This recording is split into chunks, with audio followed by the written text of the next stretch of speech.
Nos es grato saludarlos a los oyentes nuevamente en este su programa Diálogo Bíblico. Muy bienvenido, Pastor Juan Millán. Muchas gracias. Y también Raúl Medina le da una cariñosa bienvenida.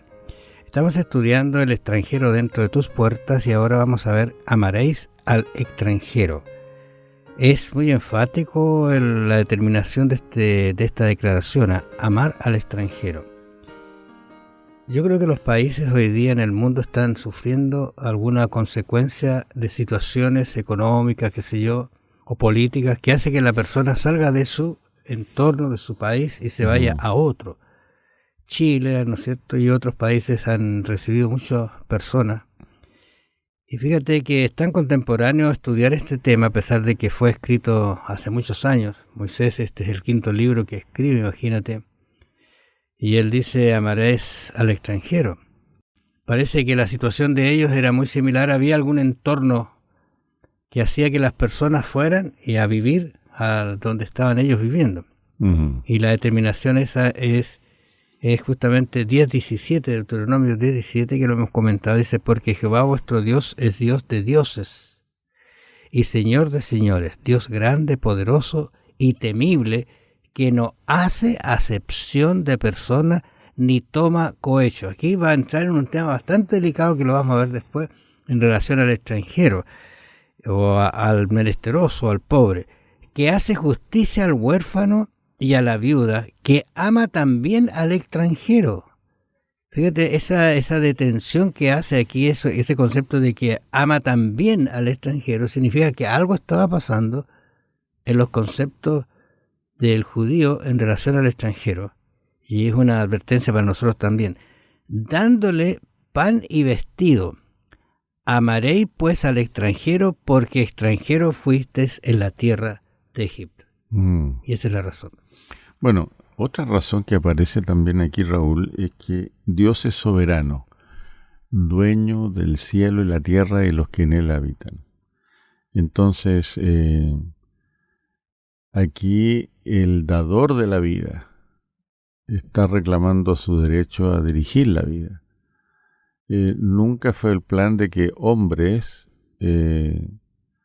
lideraran la vida de otros, intervinieran en su cómo se ganan la vida, por ejemplo. Por eso Israel recibió cada tribu un pedazo de tierra para que fueran autónomos, produjeran su alimento, criaran su ganado.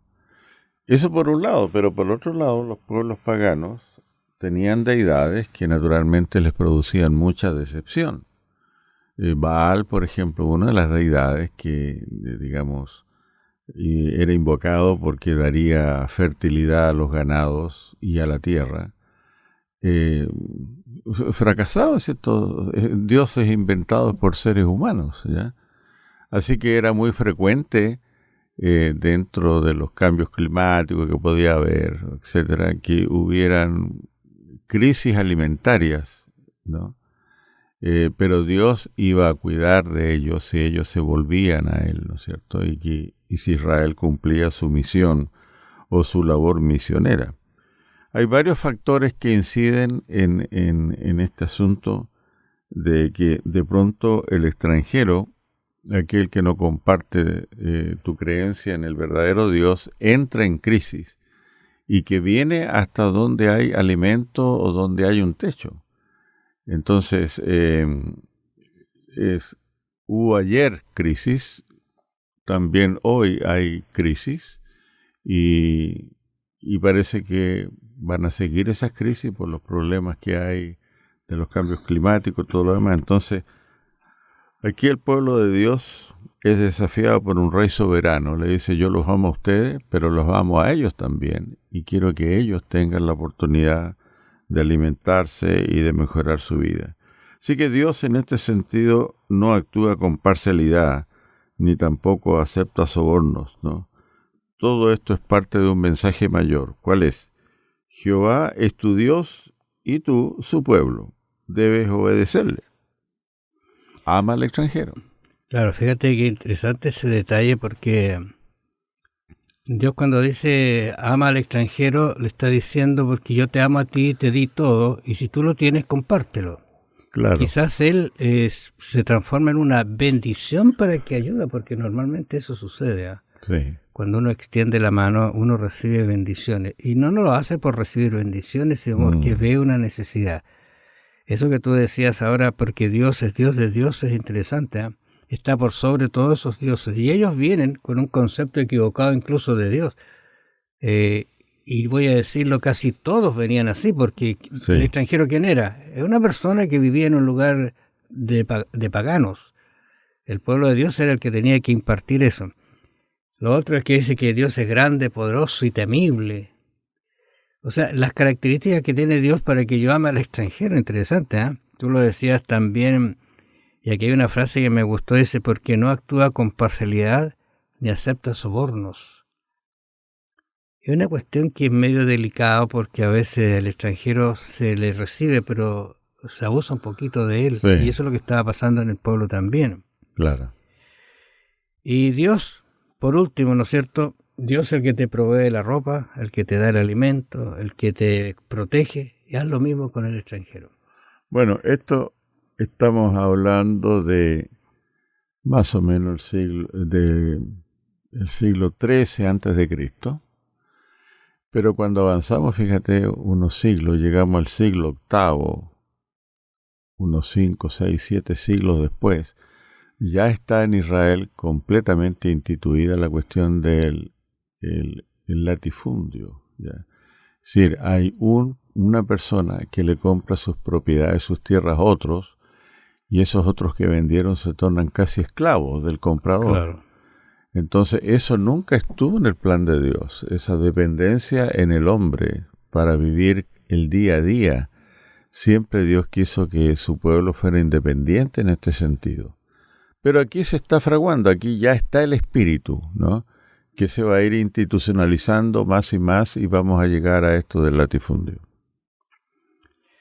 Fíjate que Salmo, tratando de ayudarnos a entender esto, Salmo 146:5 dice, bienaventurado, en otras palabras, feliz, aquel cuyo ayudador es el Dios de Jacob, cuya esperanza está en Jehová su Dios.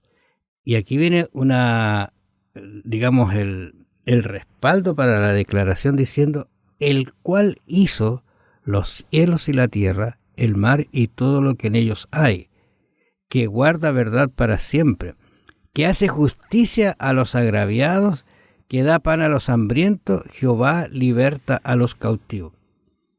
Oye, qué forma de expresar lo que necesitamos hacer, porque tú amas a tu hijo, a tu esposa, a tu entorno, pero el extranjero es alguien que no es de tu entorno, y Dios dice así, a ese también debes amarlo. Hay una cuestión de una reinterpretación de esto en cuanto a el amor del Señor, que te conduce a un espíritu de excepcionalismo, de creerte especial, llamado, protegido, y que te hace encerrarte en ti mismo y no mirar las necesidades de aquellos que nos rodean, aquellos que son extranjeros. Ya a mí me tocó estar como 12 años de extranjero, en nuestra cultura, en nuestro idioma, y por supuesto que el hecho de estar con el amparo de la Iglesia Adventista es una gran bendición, ¿ya? Pero no así los que llegan, digamos, por su cuenta, sin un trabajo determinado, sin una misión determinada. Y allí la Iglesia en esos lugares realiza una labor muy efectiva y muy ardua para ayudar a las personas a entrar en esa nueva cultura y a hacer sus primeras armas, conseguir su primer trabajo y ser un grupo social como un colchón que absorbe, que te ayuda a absorber los impactos de ser un extranjero. Mire, y el Salmo termina en el versículo 9, dice, Jehová guarda a los extranjeros, al huérfano, a la viuda sostiene, y el camino de los impíos trastorna. Reinará Jehová para siempre, tu Dios, oh Sión, de generación en generación. Aleluya. Gracias por su atención, amables oyentes. Nos encontramos mañana. Bendiciones.